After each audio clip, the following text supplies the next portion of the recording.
और दोस्तों ये बात सिर्फ 5,000 रुपए के नुकसान की नहीं है, बल्कि आपको भविष्य में आगे जाकर 50,000 रुपए, 1 लाख, 2 लाख तक के बड़े नुकसान भी हो सकते हैं। कई लोगों को हुए भी हैं। इनफैक्ट मैं आपको खुद बता रहा हूँ, अभी 1 महीने 1.5 महीने पहले की घटना है। हमारे पास ही के एक गांव में रहने वाले कोई व्यक्ति हैं जिनके खाते से 1,90,000 रुपए कट गए। वो मेरे मित्र के ही फादर हैं, इसलिए मुझे पता है इस घटना के बारे में। जब मैंने पूरा समझा कि उनके खाते से एक्चुअली पैसे कटे कैसे, तब पता चला कि वो भी एक तरह का साइबर फ्रॉड ही था, साइबर स्कैम ही था, समझ रहे हो। और अभी जो ये 5,000 रुपए को लेकर सरकार ने चेतावनी दी है, आपको ना सिर्फ इस बात को समझना है कि आप 5,000 रुपए कैसे बचा पाएंगे, बल्कि आपको ये समझना है कि आप भविष्य में आगे आने वाले नए नए तरह के साइबर फ्रॉड, साइबर क्राइम से भी कैसे बच सकते हो, समझ रहे हो। आज सुबह मॉर्निंग बुलेटिन में मैंने आपको एक खबर बताई थी, आपको याद होगा तो, जो डेली तारीख वाला ये बड़ी खबरों का वीडियो में डालता हूँ ना, इसमें बताई थी। इसमें ऐसे ही काम की महत्वपूर्ण खबरें भी आपको बताता हूँ कि आजकल सोशल मीडिया पर ट्राई के नाम से एक फ्रॉड चल रहा है, मोबाइल टावर लगाने के नाम पर, जिसमें लोगों से 5-5 हजार रुपए डिपॉजिट यानी जमा कराने की कह रहे हैं जालसाज। तो इस पर दूरसंचार विभाग ने भी कहा कि ये नोटिस बिल्कुल फेक है, और पीआईबी फैक्ट चेक की तरफ से भी इस पर एक क्लेरिफिकेशन जारी किया गया। डीओटी यानी डिपार्टमेंट ऑफ टेलीकम्युनिकेशन यानी दूरसंचार विभाग ने देश के आम लोगों को मोबाइल टावर लगाने के नाम पर हो रही धोखाधड़ी के खिलाफ आगाह किया है। News agency PIB fact check ने भी इन मैसेज को फर्जी बताते हुए लोगों से सावधान रहने की सलाह दी है। ये सबसे पहले तो आप पीआईबी का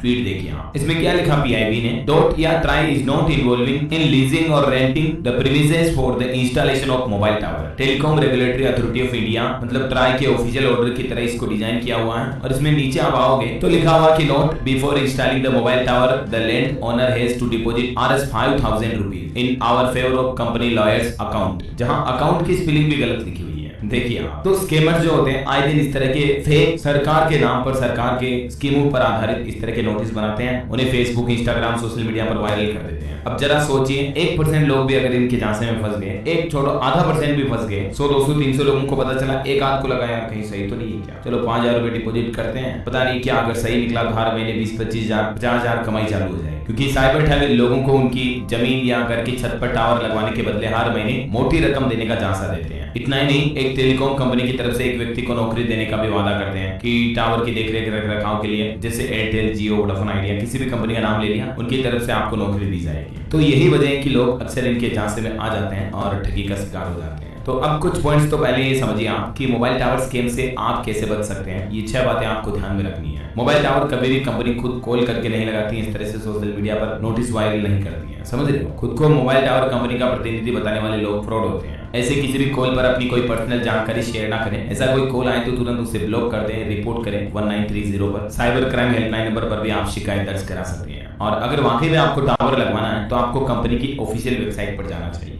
कि यहीं से सब कुछ फ्रॉड की जो मेन शुरुआत होती है ना। आप ऑफिशियल सोर्सेज, रिसोर्सेज को चेक नहीं करते हो। अच्छा, इसका एक एग्जांपल बताता हूं मैं आपको। अभी 2 दिन पहले क्या है कि हरियाणा में ये मामला सामने आया था, जिसमें सीईटी का फर्जी पोर्टल बना देते हैं कुछ लोग और फर्जी रिक्रूटमेंट निकाल देते हैं और रजिस्ट्रेशन के नाम पर युवा स्टूडेंट्स वगैरह से पैसे ले लेते हैं। ये पोर्टल जब आप खोल रहे हो तो हरियाणा स्टाफ सिलेक्शन कमीशन के नाम से यहाँ पर क्यूआर लगाया हुआ, और इसमें एक नीतू कुमारी नाम से क्यूआर की यूपीआई आईडी भी आ रही है। जब जांच की तो पता चला कि एक महिला के नाम पर इन छात्रों ने खाता खोल रखा था। शक ना हो इसीलिए फीस वगैरह भी, एग्जाम फीस भी बराबर रखी थी, और पोर्टल की थीम भी बिल्कुल मिलती जुलती रखी हुई है। ये देख सकते हैं आप दोनों वेबसाइट, जिसमें से ये तो फर्जी है और ये सही असली वेबसाइट है। दोनों के टेम्पलेट कितने एज इट इज सेम लग रहे हैं। ऐसे में दोस्तों यहाँ पर आपको ध्यान रखने वाली बात ये है, ये देखिए फर्जी पोर्टल के बाद एचएसएससी ने भी युवाओं को सावधान किया, सतर्क किया कि जो कोई भी गवर्नमेंट के ऑफिशियल वेबसाइट्स होते हैं दोस्तों, उनके डोमेन के पीछे आपको या तो .gov.in या .nic.in देखने को मिलता है। तो आप किसी भी वेबसाइट पर ऑनलाइन आवेदन करते दौरान इस एक मेजर पॉइंट का जरूर ध्यान रखिए। भारत सरकार के जितने भी ऑफिशियल गवर्नमेंट पोर्टल हैं, वो या तो NIC के या .gov.in के सर्वर पर बेस्ड होते हैं। तो इनके डोमेन में आपको लास्ट में ये एक्सटेंशन मिलता है, ठीक है। बाकी ये वाला पोर्टल फिलहाल तो बंद करा दिया गया है, लेकिन ऐसे भी आए दिन धोखाधड़ियां कई तरह की होती है। मैंने आपको आज सुबह क्या कहा था कि आप पीआईबी फैक्ट चेक का जो ट्विटर पेज है उसको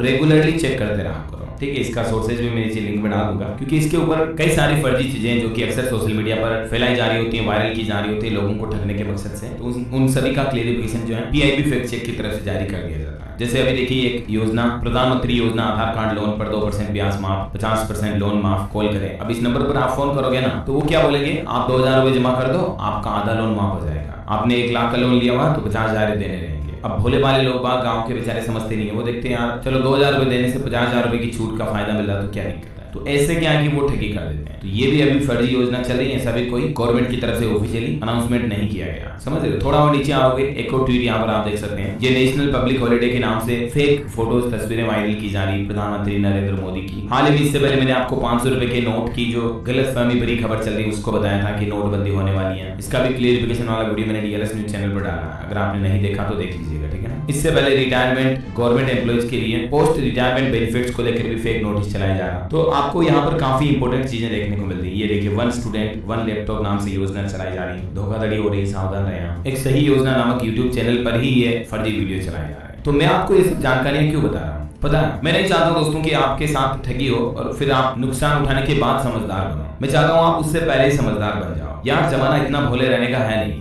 अगर आप थोड़ा बहुत भी भोले रहोगे, अनजान रहोगे, थोड़ी चीजों से सीखोगे नहीं, अपडेट नहीं रहोगे, हर कोई आपको ठग लेगा, हर कोई आपको पागल बनाकर CHPPIY बना के चला जाएगा, समझ रहे हो। मैंने आपको बताया ना मेरे दोस्त के पिताजी के साथ जब वो घटना हुई, हालांकि भले ही उसकी FIR दर्ज करवा दी, सब करवा दी, लेकिन अभी तक भी पैसे आए नहीं। 1.5-2 महीने हो गए उस घटना। तो इतना आसान नहीं होता कि साइबर फ्रॉड की रकम इतनी जल्दी रिकवर हो जाएगी। कुछ केसेज में हो जाती है, लेकिन कई सारे केसेज में हो भी नहीं पाती है। आए दिन नए नए तरीके हमें देखने को मिलते रहते हैं। हाल ही में मैंने आपको बताया था लोन एप्स के नाम पर भी लोगों के साथ ब्लैकमेलिंग ठगी की जाती है। उनके फोन से फोटो वगैरह का एक्सेस लेकर के उनको मॉर्फ करके उनको फिर ब्लैकमेल किया जाता है। तो ऐसे फेक लोन एप्स के झांसे में भी ना आए। RBI के रजिस्टर्ड असली और नकली एप्स की पहचान करनी है आपको। क्राइम ब्रांच इंदौर के एडिशनल DCP का क्या कहना है इस पर देख सकते हैं आप। जो RBI या ऑफिशियल गवर्नमेंट के लोन प्रोवाइडिंग एप्स होते हैं ना, उनकी ये खासियत होती है। जबकि फेक लोन एप्स जो होते हैं ना, वो बिना किसी सरकारी लाइसेंस या RBI की अनुमति के चलते हैं। अच्छा, आजकल ऐसे भी मामले बहुत हो रहे हैं। यूपी कोप ऐप से FIR डिटेल चुरा करके साइबर ठगी की गई। पुलिस अफसर बनकर 1500 रुपए ठगे, मामले की जांच में जुटी पुलिस। या तो सिर्फ पुलिस अफसर बने। मैंने आपको जो आज सुबह मॉर्निंग बुलेटिन में एक खबर बताई थी, उसमें तो पूरे नकली सुप्रीम कोर्ट, नकली RBI,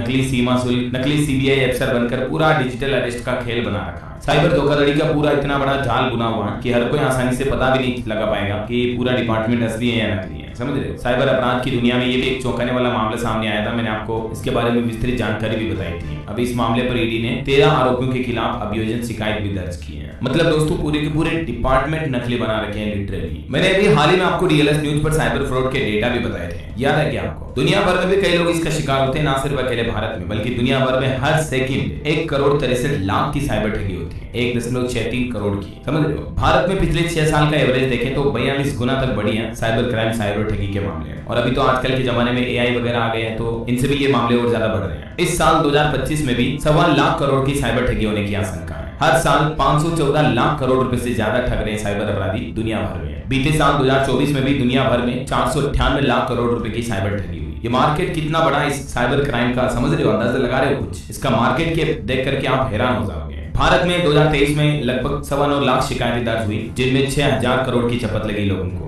गृह मंत्रालय द्वारा जारी ये डेटा भी आप देख सकते हैं। मैं ये सब डेटा आपको इसलिए बता रहा हूँ कि आप थोड़ा तार्किक सोचो कि हाँ यार, लोग बाग कितने इनके झांसे में फंस जाते हैं। और अगर आपके साथ अभी तक ऐसा कुछ नहीं हुआ तो आप बहुत लकी हो। मैं दावे के साथ कह सकता हूँ दोस्तों, आप बहुत वेरी गुड लकी हो कि आपके साथ किसी तरह की साइबर ठगी नहीं हुई। आप पहले से सावधान होते जा रहे हो, सतर्क होते जा रहे हो, होशियार बने। काफी चीजें मैंने आपको बताई इस बारे में और उम्मीद आपको समझ में भी आई होगी। आप क्या कहना चाहेंगे इस मुद्दे पर कमेंट करके बताइएगा। मैं तो आपको आए दिन अपडेट करता रहता हूँ, अलर्ट करता रहता हूँ, राइट। बाकी इस वीडियो को लाइक और शेयर करना, DLS न्यूज चैनल को सब्सक्राइब करके बेल आइकन जरूर दबा देना। रोजाना आपके अपने DLS भाई के साथ अपडेट रहने के लिए, मुख्य समाचार, बड़ी खबरें, काम की न्यूज अपडेट देखते रहने के लिए। बाकी ख्याल रखना अपने आप का, अपने परिवार का, और आपके सभी चाहने वालों के साथ इस वीडियो को अवश्य शेयर कीजिएगा। जय हिंद, जय भारत, वंदे मातरम।